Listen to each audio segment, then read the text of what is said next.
All right, so let's jump right into it today. Um, we've been taking a look at the South Korean exchange Upbit, and, well, it looks like they might be in a bit of trouble. Yeah. There's a crypto briefing article. Upbit faces business suspension and fines over anti-money laundering violations. That's from January 16th. It paints a pretty concerning picture. Hmm. And one of the first things that stood out to me was just how big of a player Upbit is in the South Korean market. I mean, over 70% of the trading volume goes through them. Yeah, they're huge over there. So this isn't just some small exchange messing up. This Yeah. could have a real ripple effect. Absolutely. If Upbit gets hit with sanctions, the entire South Korean crypto market could feel it. Okay, so let's get into the details then. The article mentions that South Korea's Financial Intelligence Unit, the FIU, they might be the ones taking action against Upbit. Right. The FIU, they're basically the watchdogs of the financial system in South Korea, and one of their biggest priorities is preventing money laundering, especially in the crypto space. And it sounds like they're not messing around with the potential penalties here. Yeah. Upbit could be blocked from adding new customers for 6 months. Wow. And on top of that, they're facing fines of up to 100 million won for each violation. Yeah, that's about $78,000 USD per violation. Which, at first glance might not sound like a lot, Mm-hmm. but I was thinking back to some other cases globally where exchanges have been slapped with fines in the hundreds of millions. Oh, yeah, for sure. It really depends on how the FIU views the severity of the violations. So let's talk about what Upbit allegedly did wrong. The article mentions something about KYC violations. Right, so know your customer procedures, or KYC for short. KYC. It's a crucial part of the financial world. It's all about verifying the identities of customers to prevent money laundering and other illegal activities. So it's kind of like making sure you know who you're doing business with. Exactly. It's due diligence. Makes sense. But the thing is, the FIU investigation found a massive number of these alleged KYC violations by Upbit. We're talking something like 700,000 instances. 700,000? That's a huge red flag. It raises serious questions about their compliance systems. Now, Upbit is claiming that it was hard for them to determine if they were dealing with unregistered overseas exchanges.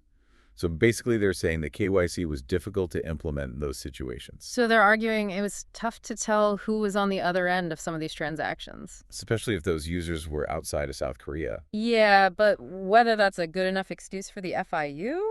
That's a whole other question. And this all comes at a pretty delicate time for Upbit.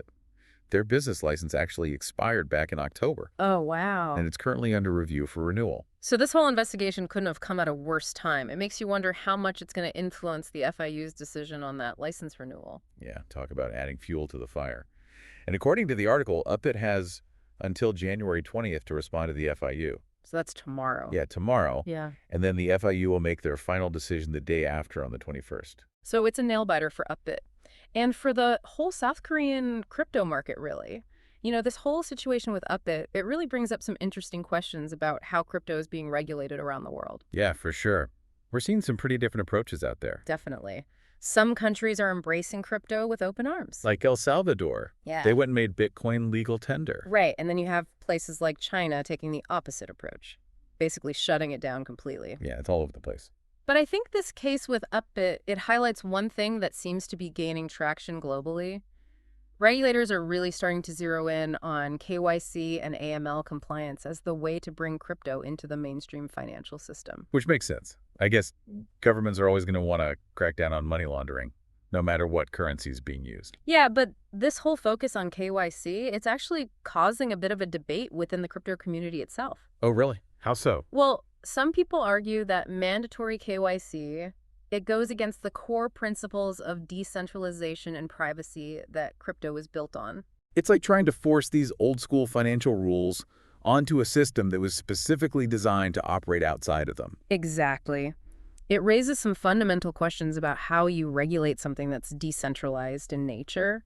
Where do you draw the line between supporting innovation and stopping people from taking advantage of the system? It's a tough balancing act for sure. It is. And speaking of balancing acts, let's go back to Upbit's claim for a second.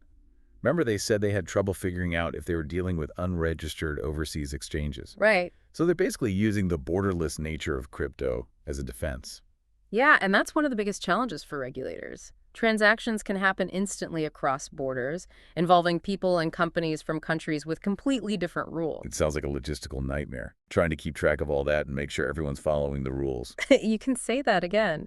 Imagine trying to police a financial system that operates in so many different countries, each with their own laws and enforcement agencies. So what's the answer then? How do you regulate something that's meant to be global and decentralized? That's the million-dollar question, and honestly, there's no easy solution. But this case with Upbit, I think it really shows how important international collaboration is going to be. There's more cooperation between different countries. Exactly. Regulators need to be sharing information and coming up with more unified approaches if they really want to tackle these cross-border issues. It sounds like this case is about way more than just one company's compliance problems in South Korea. You got it. It's like a little window into the bigger challenges facing the entire crypto industry. Yeah, this whole thing with Upbit, it's really showing us just how complex things are getting in the crypto world. It definitely has implications for how we think about regulation in a world where finance is becoming more global and decentralized. So before we wrap things up, I wanted to get your take on Upbit's defense about those overseas exchanges. Do you think the FIU will buy it? It's hard to say. I mean, on one hand, you could argue that the decentralized nature of crypto makes it really difficult to always know who you're dealing with. Especially with these cross-border transactions. Right. But on the other hand, regulators might say, hey, look, Upbit's a major player. Yeah. They have a responsibility to have systems in place to verify users no matter where they're located. So basically, ignorance is no excuse. Pretty much, especially for a company as big as Upbit. And this case could actually set a precedent for how strict KYC and AML rules are going to be enforced in South Korea. So we might see a much tougher approach to crypto regulation over there. It's definitely possible. Which makes me wonder, what would that kind of environment mean for the South Korean crypto market in general? It's hard to predict for sure, but some people are worried that too much regulation could actually stifle innovation, discourage new companies from entering the market. So it's a tough balancing act for regulators. Totally. They want to prevent illegal activity, but they don't want to kill the industry in the process. Yeah, it's about finding that middle ground, where you have enough regulation to protect consumers and the market, but not so much that it holds back this new technology. Exactly. Now, before we go, I wanted to turn it over to you, our listener. What are your thoughts on all of this? How do you think this whole situation with Upbit is going to play out? And what could it mean for the future of crypto, not just in South Korea, but globally? The regulatory landscape is constantly shifting, and staying informed is more crucial than ever. Absolutely. This is a big moment for the crypto world. The decisions made in this case could have a ripple effect on regulations all over the globe. It's a good reminder that the crypto world is always evolving and it pays to stay curious. So keep exploring, and we'll be back with another deep dive soon.